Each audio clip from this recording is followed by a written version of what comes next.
Betul Kang Epan, saya kira perlu ini memang kita jangan membuta juga gitu. Yang hadapan gubernur ada buta, orang ulah milu buta gitu kan. Jadi harus ngerti dulu apa gubernur sehingga kita tidak salah berinterpretasi. Kang Dodi, sok, tenan aktivis kampung ya. Aduh ya, apunten ya, Abi, aya di dia. Diulang ku sarasna mah guru politik paling senior di Jawa Barat Kang Eka. Karena beliau ini guru politik saya dari zaman saya muda. Saya terkagum oleh beliau. Dari muda sudah jadi politisi.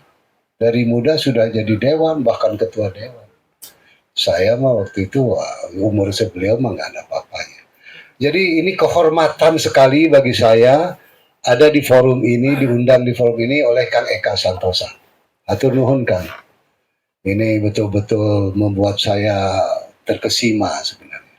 Dan terima kasih juga paparan dari Bapak akademisi kita, guru kita juga, guru kita bersama Pak Apan, yang memaparkan sistem daerah. Karena semua juga ada rambu-rambunya, nggak bisa serampangan. Nah di sini mungkin ada beberapa yang tahu bahwa saya sering mengkritisi Deddy Mulyadi. Tapi saya bukan hanya Deddy Mulyadi yang saya kritisi. Presiden saya kritisi. Bahkan Ridwan Kamil saat menjabat jadi gubernur saya kritisi. Jadi bukan karena saya ini benci atau apa. Tidak. Sama sekali bukan karena kebencian.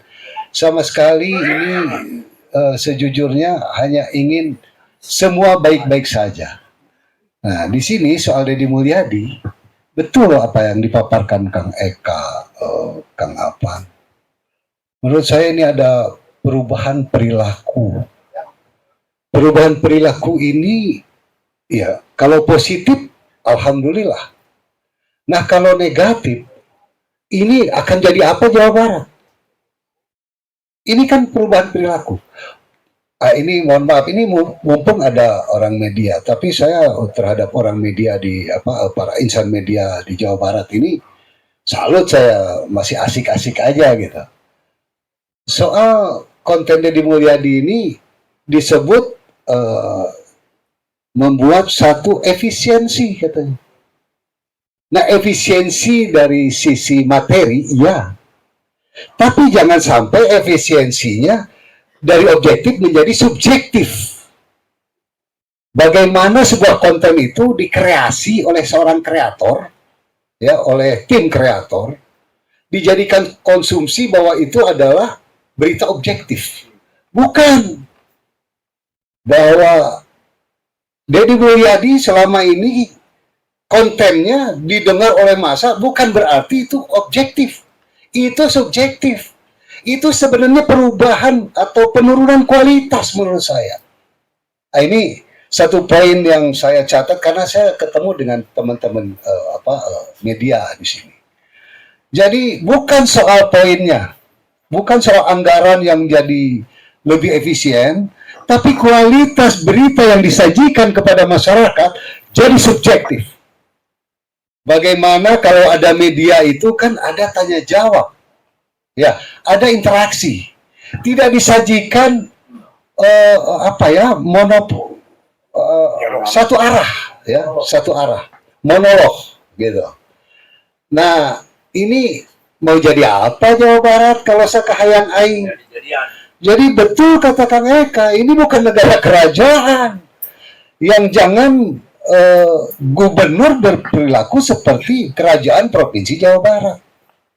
Ironis, ketika saya membuat satu anekdot sebenarnya atau sindiran, udah ajalah Deddy Mulyadi ini karena di medsosnya sangat didominasi ya, karena memang Deddy Mulyadi ini sifatnya memang dominator, ya, seperti halnya yang di Persikas kemarin di Subang.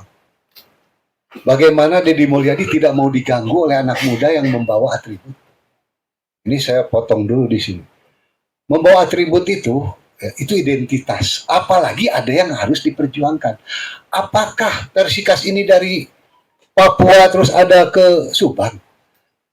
Persikas itu orang Subang, anak muda, ya, mengekspresikan dirinya tentang kecintaannya terhadap sepak bola.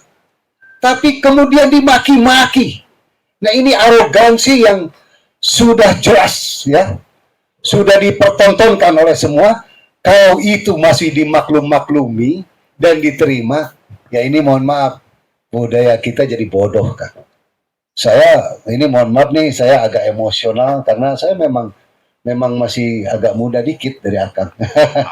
Ya, jadi saya paparannya agak bebas aja lah di sini. Ini gambaran agak muda dari Akang. Nah, gitu. Nah, jadi sampai di mana tadi saya ya? Itu salah satu bentuk. Jadi subjektif ya, jadi subjektif soal kualitas Jawa Barat jadi lebih rendah.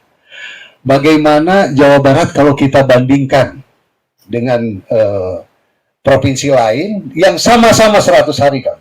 Sama-sama 100 hari. Saya bukan orang PDIP, ya, saya hanya aktivis. Nggak pernah saya jadi pengurus partai. Ya, saya hanya aktivis. Nah, jadi PDIP ini dulu waktu kampanye dia dikeroyok oleh semua partai kan, ya. Tapi kemudian apakah PDIP gubernurnya berbenturan sekeras Jawa Barat? Jawa Barat pendukung partainya banyak, Deddy Mulyadi. Tapi kenapa sekarang kok bisa begini? Rugi nggak kita melihat gubernur bicara bahwa DPR adalah kobra? Saya kalau jadi DPR, kalau nggak saya melawan sehabis-habisnya, saya keluar jadi dewan. Karena apa? Ini hinaan. Ya, ini bukan anekdot, ini cacian. Mungkin akan pernah jadi dewan kan? Bagaimana dewan ini kualitasnya sebenarnya setara kualitas keterpilihannya. Bagaimana saya bilang setara? Sama-sama dipilih oleh masyarakat, sama-sama membawa aspirasi masyarakat. Nah, jadi nggak bisa juga Deddy Mulyadi tiba-tiba serta-merta. Nah, ini saya agak kenceng dikit nih soal DPR, karena DPR ini harus betul-betul melawan menurut saya ya. Jangan sampai nggak ada yang membela ini Jawa Barat carut-marut oleh kearogansian seorang gubernur.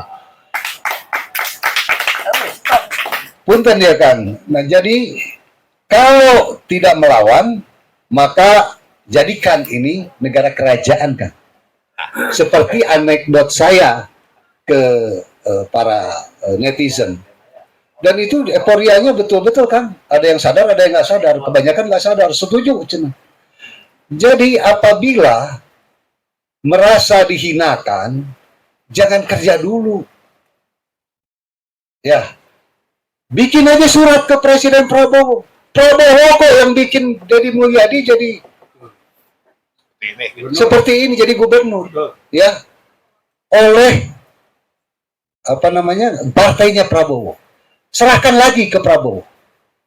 Bagaimana dihinakannya bukan hanya partai yang lain, partai Prabowo juga dewannya dihinakan. Ada yang pernah jadi kobra berarti. Kan gitu, setokoh ini disebut kobra. Padahal justru dewanlah yang lebih banyak menampung aspirasi. Mengapa partai-partai semua teriak tentang dihilangkannya bantuan untuk pesantren? Ya, nah kalau soal dana untuk media tadi sudah saya ini kan. Efisiensinya akan kemana ini? Kalau efisiensinya hanya karena anak nakal dikirim ke barak 65M apa berapa? 6M. Ya, hanya 6M. Itu tidak menyelesaikan, ya. Disimpan di barak, terus sekarang juga sudah ada katanya yang sudah di barak. Ini kapan ada kebijakannya, kapan ada perekrutannya atau penyaringannya, tiba-tiba udah ada. Sebenarnya ini tujuannya apa? Begitu juga soal tujuan Deddy Mulyadi soal efisiensi. Satu sisi dia membuat efisiensi, sisi lain saya lihat ada data upaya mengalirkan dana ke rumah pribadinya yang ingin disebut apa namanya cagar budaya. Padahal itu rumah pribadi. Ya, ini mohon maaf nih, saya agak ngaco sedikit karena memang aktivis kampung ada kampungan atau. Nah, jadi ini tujuannya kemana arahnya? Media ingin tidak ada, ingin dia single fighter seolah-olah, ya, ingin tidak ada pertanyaan, ingin sajian dia saja. Lalu bansos juga dia ingin habisi, programnya kemana efisiensinya? Ya, efisiensi seperti apa? Kebijakan sekarang tidak jelas, Kang. Melahirkan kebijakan apa sekarang? Soal pajak. Dari zaman Akang sudah ada pemutihan kan? Saya masih ingat, saya masih muda saat itu, saya udah punya kendaraan, ada pemutihan dari zaman itu. Bukan produk yang diciptakan oleh Deddy Mulyadi. Ciptaannya mana? Kalau kontennya begitu banyak. Nah, kalau Deddy Mulyadi punya perangkat untuk bekerja, misalnya birokrasi, ya. Nah, ini birokratnya kerjanya kapan pernah ada sosialisasi soal Deddy Mulyadi tentang kebijakan Deddy Mulyadi? Bagaimana tentang penggusuran, ya, yang satu diganti rugi, ganti untung malah 40 miliar katanya Kang ya. Sedangkan yang lain digusur menderita tanpa ganti untung, boro-boro untung. Paling juga ya santunan sementara, apalagi dibagiinnya kayak dari saku sendiri itu kan. Nah, Deddy Mulyadi ini dibilang ini uang sendiri katanya. Kalau uang sendiri, jangan bicara APBD.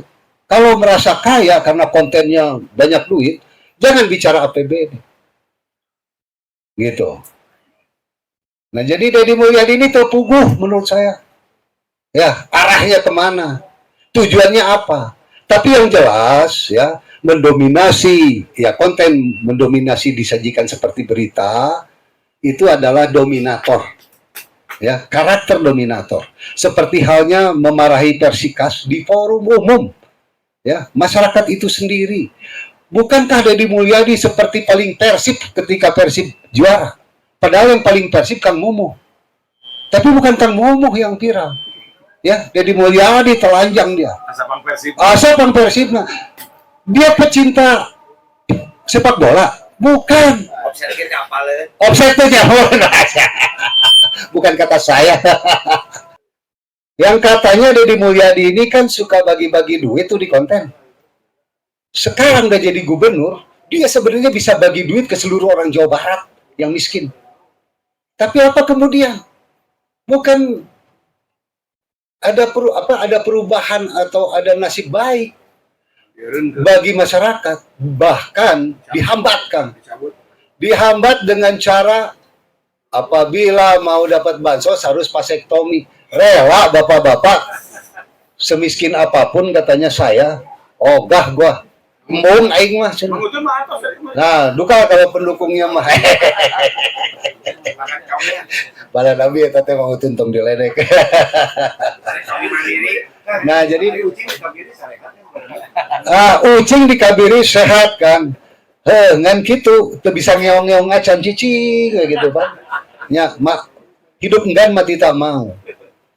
Nah, jadi di sini tidak ada melihat sinyal ya, ada kebijakan yang hebat dari Deddy Mulyadi. Malah saya merasa ditempeleng sebagai warga Jawa Barat oleh DKI kan. Bagaimana DKI sudah melahirkan banyak kebijakan, kemudian sudah bisa menyumbang para petani di Jawa Barat. Bagaimana Karawang, petaninya didatangin. Karena Karawang itu luar biasa ya luasan tanahnya. Ada kepedulian, ya, ada kepedulian Pak Pramono Anung terhadap pangan. Dan beliau mengakui bahwa DKI tidak punya pangan. Tidak punya lahan, tidak punya sawah katanya. Hanya 400 hektar, 4.000 hektar. Beliau datang ke Karawang sebagai sayap DKI, yang menjadi lahan pertanian dan memberikan santunan atau bantuan berupa peralatan pertanian, pupuk dan lain-lain. Itu viral. Ya, itu viral. Saya pikir, aduh, kenapa Jawa Barat kita ini nggak punya gubernur melahirkan kebijakan yang seperti ini? Ya, bukan yang harus jadi seperti artis dari mulai hari H jadi gubernur sampai sekarang. Deddy Mulyadi ini kayak artis kerjanya. Ya, kalau sehari nggak ngonten, nggak melahirkan, kayaknya dia udah mau tenggelam. Bener nggak sih? Nah, Ya, Joget. joget-joget lah, main letak di tanah. Masyarakat ini dulu takjub dengan Deddy Mulyadi yang baik, memberikan uang. Ya, sehari itu ada 3 konten kalau nggak salah. Itu memberikan uang kepada Nugelo, ya, kepada ya, kepada orang-orang yang kasihan, ya, Nugelo, terus orang-orang yang kasihan, orang-orang miskin, banyak membantu. Tapi itu hanya jadi konten. Setelah jadi gubernur yang bisa membuat kebijakan, apa ada? malah nyabut. Malah dia menantang ke DKI, katanya kalau saya jadi gubernur DKI, saya kasih masyarakat DKI 10 juta satu kakak. Benar nggak tuh? Iya. Dia ngomong begitu untuk DKI. Nah, untuk Jawa Barat, 1 juta perak aja tuh.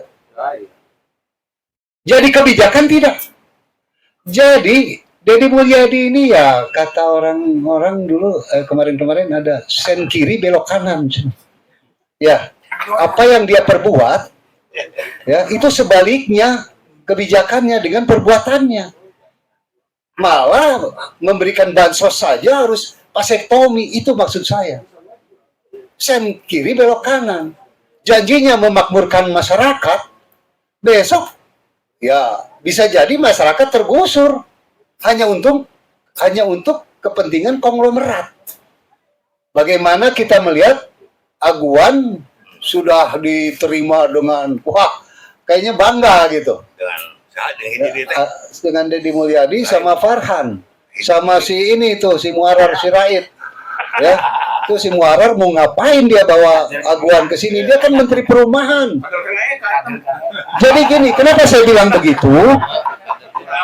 Ya pun tentang nih, saya ini spill sedikit. Ya, pendek. Daripada disebut kesal batur. Ya, meninggalnya Kukang Eka. Ya, Muarar Sirait ini Menteri Perumahan, mewakili Prabowo. Ya, mengapa bawa konglomerat ke sini? Apa mau jadi center class? Rek nggak bagi-bagi imah konglomerat? Bohong. Kita tahu PIK 1, PIK 2 bagaimana. Saya terlibat untuk PIK 1 dengan masyarakat luar Batam mempertahankan pantainya, pantai masyarakat dengan Yusril Iza Mahendra saat itu. Ya, bagaimana mereka kehilangan pantai dan sekarang jadi gembel di kota karena nggak bisa cari uang kalau pantainya nggak ada. Nah, itu juga akan terjadi di Banten. Dan untuk Jawa Barat akan terjadi di Bekasi, kata Kang Eka tuh. Di Kerawang. Ini Jawa Barat mau jadi apa? Mau istimewa seperti apa? Kebijakan istimewanya yang mana? Ini Deddy Mulyadi ini nggak capruk. Istimewanya hanya slogan. Kebijakannya belum ada sampai sekarang. Bener nggak sih, Kang? Ya, hanya yang bahasanya serampangan kayak saya langka. Akang ini masih santun karena beliau ini memang sayang sebenarnya pada Deddy Mulyadi. Cuma dari kia-kia teing mah banyak aing cicing katanya gitulah kira-kira. Ya, saya tuh sering dinasihati oleh beliau. Nah, tapi ya beda zaman, beda lahir kan, beda zaman juga beda gaya kan. Nggak apa-apa Dodi gaya begini Kang ya. Nah, jadi semua ilmu saya juga dapat sebagian besar ilmu saya dapat dari senior-senior saya ini. Bagaimana saya bisa jadi aktivis ya dari melihat aktivitas beliau zaman dulu. Nah, jadi kita ini harus kritis tentang Jawa Barat, terutama untuk para media nih. Bagaimana nanti berita itu disajikan dari sebuah konten. Ya, itu namanya dominator. Bahwa Deddy Mulyadi punya sifat dominator. Satu, dia ingin menguasai media, mengusir media mainstream menjadi media konten dia. Ruginya kita. Masyarakat disajikan seperti benar tanpa ada yang mengkritisi. Bahkan karakter pendukung Deddy Mulyadi ya, Mulyadi ini ada kesamaan sedikit dengan Mulyono. Ya, banyak pendukungnya ya. Saya nggak bilang buzzer pendukung lah. Tapi ada perubahan karakter, ada pergeseran adab moral di sini. Ya, bagaimana dulu saya dulu Panglima Laskar Jokowi, deklarator Jokowi yang pertama di Indonesia saya, tanya Kang Eka. Tapi saya menentang banyak kebijakan Jokowi dari mulai kereta cepat 2015 dan lain-lain. Ya, nggak perlu saya sebut, apalagi saat gerakan rakyat jelata yang menentang BBM naik. Saya ke istana dulu bawa masa. Nah, bagaimana itu bisa terjadi? Itu akibat apa? Gitu loh. Nah, kita juga nggak mau dong dibodohi, ya. Diserang para buzzernya Mulyono, seakan-akan semua hal yang dilakukan itu benar. Tapi kemudian sekarang apa yang terjadi? Banyak yang menyesalkan kan? Ya. Bagaimana kereta api cepat jadi beban APBN sekarang? Ya. Hutang negara udah jadi tumpukan seperti gunung. Ya, sedangkan masyarakatnya miskin. Jadi tumpukan pengangguran. TKA Cina dibebaskan datang. Ya, sedangkan kita juga banyak ahli yang dididik oleh Pak Apan. Kan gitu kira-kira. Tidak menjadi apa-apa. Sedihnya kita melihat para tenaga kerja yang berebutan selapangan besar. Kita ini tambah miskin gara-gara apa? Ya gubernur presiden medsos dulu. Kita seakan-akan ketipu dulu. Ya, karena sajiannya wah begitu baik. Nah, sekarang juga jangan sampai Jawa Barat jadi pelopor pemimpin medsos yang melahirkan kerugian-kerugian bagi rakyat.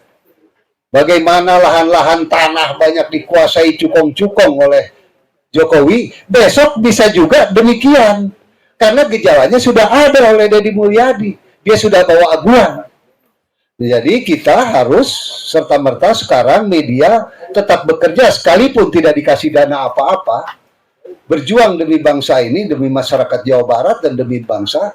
Pantau tuh Deddy Mulyadi. Jangan sampai sen kiri belok kanan. Katanya mencintai alam semesta, besok alam dijadikan perumahan. Karena Mu'arrar Sirait datang ke sini, bawa aguan mau ngapain? Ya, Kang Eka tersinggung.